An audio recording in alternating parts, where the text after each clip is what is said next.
Welcome to Tejaswi TV. నమస్తే తెలంగాణ. ఇవాళ వార్తలు చూసుకున్నట్లయితే నోటిఫికేషన్లు మారుస్తే రద్దయ్యే ప్రమాదం, నిరుద్యోగుల డిమాండ్లపై ముఖ్యమంత్రి హెచ్చరిక, అసెంబ్లీలో చర్చించగా జాబ్ క్యాలెండర్. రేవంత్ ఇప్పటికి 28,942 పోస్టులు భర్తీ చేస్తామంటూ పాట. ప్రభుత్వం నిరుద్యోగుల సమస్యలను పరిష్కరించాలని డిమాండ్ చేస్తూ నిరసన దిగిన బీఆర్ఎస్ నేతలు అరెస్ట్ చేస్తున్న పోలీసులు. నిరుద్యోగుల మార్చులపై సర్కార్ ఉక్కుపాదం, ప్రజాపాలనలో అణచివేతలపై పర్వం, అడుగడుగున అరెస్టులు, టీపీఎస్సీ ముట్టడి ఉద్రిక్తత, దారి పొడవున బారికేట్లు, మూలకంచాలు, పోలీసు ఆంక్షలపై విమర్శల విలువ. మేము టెర్రరిస్టులమా? కొలువులు అడిగితే కేసులు పెడతారా? ప్రభుత్వంపై నిరుద్యోగుల ఆగ్రహం. టీజీపీఎస్సీ వద్ద పోలీసులు ఇనుపగోడ, బూట్ల కాళ్ళతో గుడిలోకి వెళ్ళి మరీ పలువురు విద్యార్థులు అరెస్ట్. లైబ్రరీలో హాస్టళ్ల వద్ద ఆంక్షలు, దారిపోయిన వారిని వదలలేదు. అనుమానంతో భార్యాభర్తలు, రైతు జర్నలిస్టులు అదుపులోకి.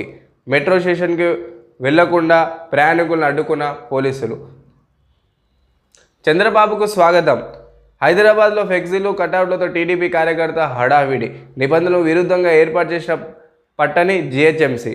చల్లని విధింపు, తొలగింపు చర్యలు లేకపోవడంతో విమర్శలు. సామాన్యంగా నిన్న శనివారం రోజు చంద్రబాబు గారు పర్యటన చేయడం జరిగింది. బాబు రేవంత్ భేటీకి ప్రజాభవన్లో ఏర్పాటు అనేది చేస్తున్నారు. దీనికి సంబంధించిన టీడీపీ కార్యకర్తలు జీహెచ్ఎంసీ పర్మిషన్ లేక ఎక్కడికక్కడ చంద్రబాబు గారి కటౌట్లు అనేది వేయడం జరిగింది. తెలంగాణ రాష్ట్రంలో ఆంధ్రోల రాజ్యం రాబోతుందా? ఉద్యోగం రాలేదని యువకుడి ఆత్మహత్య.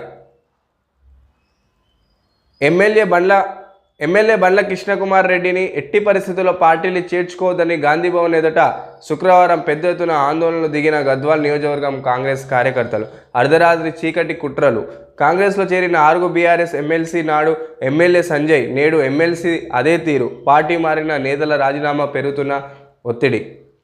నీట్ని రద్దు చేయలేము, సుప్రీంకోర్టుకు కేంద్ర ప్రభుత్వం స్పష్టీకరణ. పెద్ద ఎత్తున అక్రమాలు, ఆధారాలు లేవు, మొత్తం పరీక్షల రద్దు హేతుబంధం కాబోదు. లక్షల మంది నిజాయితీ అభ్యర్థులకు నష్టం వేరెవరికి కేంద్రం. కూలిపై పోలీస్ దాష్టికం, చెయ్యని తప్పు ఒప్పుకోవాలని చిత్రహింసలు. బర్లు దొంగలించారంటూ 2 సార్లు 3rd డిగ్రీ, తనకేం తెలియని వినిపించుకోకుండా పోలీసులు. నేరం ఒప్పుకోకపోతే చంపేస్తామని బెదిరింపులు. మానవ హక్కుల కమిషన్కి బాధితుడు. 5,000 కోట్ల కోసమేనా ప్రైవేటుకు? ఎఫ్ఆర్ఎంబీ కోసం మోకరించిన రాష్ట్రం. ప్రజా ప్రయోజనాల కేంద్రానికి తాకెట్లు. దశల వారీగా డీ స్కీమ్లో ప్రైవేట్ పారం. ఇదే విషయంపై కేంద్రంతో సీఎం చర్చలు. నిన్న సింగరేణి, నేడు వెలుగులో విద్యుత్. సింగరేణి బొగ్గు బ్లాక్లు వేలానికి పచ్చజెండా ఊపి వారం తిరగముందే విద్యుత్ వ్యవస్థను అదానీ కంపెనీకి అప్పగించినందుకు రాష్ట్ర ప్రభుత్వం సిద్ధపడింది. ప్రభుత్వ సంస్థలకు ఒక్కొక్కటిగా ప్రైవేటీకరణం చేసేందుకు రేవంత్ సర్కారు కంకణం కట్టుకుందని రాజకీయ విశ్లేషకులు చెప్తున్నారు. సామాన్యంగా చూసుకున్నట్లయితే గుజరాత్ రాష్ట్రంలో 70% ప్రైవేటీకరణ జరగడం జరిగింది. అది రైల్వే కావచ్చు, విద్యుత్ రంగం కావచ్చు, ఎడ్యుకేషన్ కావచ్చు, చాలా వరకు కూడా అన్ని రంగంలో కూడా ప్రైవేటీకరణ అనేది అయింది. తెలంగాణ రాష్ట్రంలో కూడా అన్ని రంగాలు ప్రైవేటీకరణ కాబోతుందా? తెలంగాణ ప్రజలకు నీటి సమస్య రాబోతుందా? తెలంగాణలో చాలా వరకు కూడా ఇప్పుడు చూసుకున్నట్లయితే విద్యుత్ రంగంలో ప్రైవేటీకరణ అనేది మొదలైంది. రేవంత్ రెడ్డి గారి ప్రభుత్వం వచ్చిన తర్వాత ఇప్పుడు కాంగ్రెస్ ప్రభుత్వం తాను అమలు చేసిన హామీలో ఉచిత విద్యుత్ 200 యూనిట్ల ఉచిత విద్యుత్ ఇస్తామని చెప్పింది. ఈ ఒప్పందం మేరకు ఇప్పుడు అదానీ సంస్థకి మొత్తం ఎలక్ట్రికల్ అంటే మొత్తం ఇంటి విద్యుత్ సరఫరాని ఇప్పుడు అదానీ చేతిలో పెట్టడం జరిగింది. దీంతో ఏమవుతుందంటే చాలా వరకు కూడా కాంగ్రెస్ తన ఇచ్చిన హామీని అమలు చేసుకోవచ్చు. అదేవిధంగా కొన్ని డబ్బులు కూడా అదానీ సంస్థకి లాభం జరగవచ్చు. తెలంగాణపై పట్టు కోసం బాబు ఎత్తులు.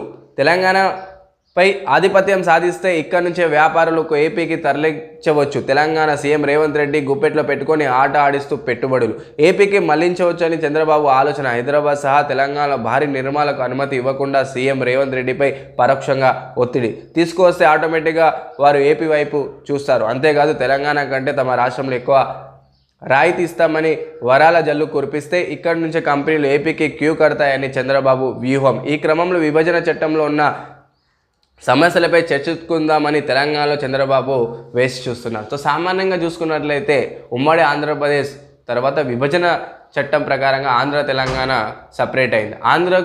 ఆంధ్రప్రదేశ్లో అభివృద్ధి విషయంలో చూసుకున్నట్లయితే చాలా తెలంగాణ ప్రథమ స్థానంలో ఉంది.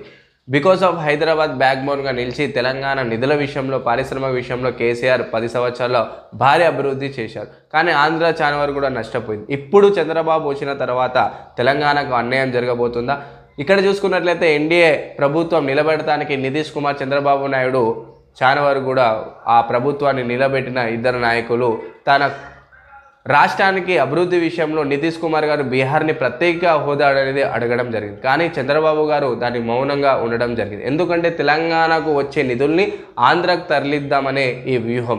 ఇక్కడ చూసుకున్నట్లయితే హైదరాబాద్కు ఉన్న ఐటీ కంపెనీలు ఇప్పటి నుంచి ఆంధ్రాకు తరలించే అవకాశాలు మనకు స్పష్టంగా కనిపిస్తుంది. అదేవిధంగా ఆంధ్ర తెలంగాణ సమస్యల విషయం చూసుకున్నట్లయితే కృష్ణా గోదావరి జిల్లాలో నీరు విషయంలో కూడా తెలంగాణకు అన్యాయం జరిగే అవకాశాలు స్పష్టంగా కనిపిస్తాయి. ఇప్పుడు చూసుకున్నట్లయితే తెలంగాణ ఆంధ్ర ప్రభుత్వం నుంచి వచ్చే నిధులు కూడా తెలంగాణకు వచ్చే నిధులు ఆంధ్రకు వెళ్ళే అవకాశాలు కనిపిస్తున్నాయి.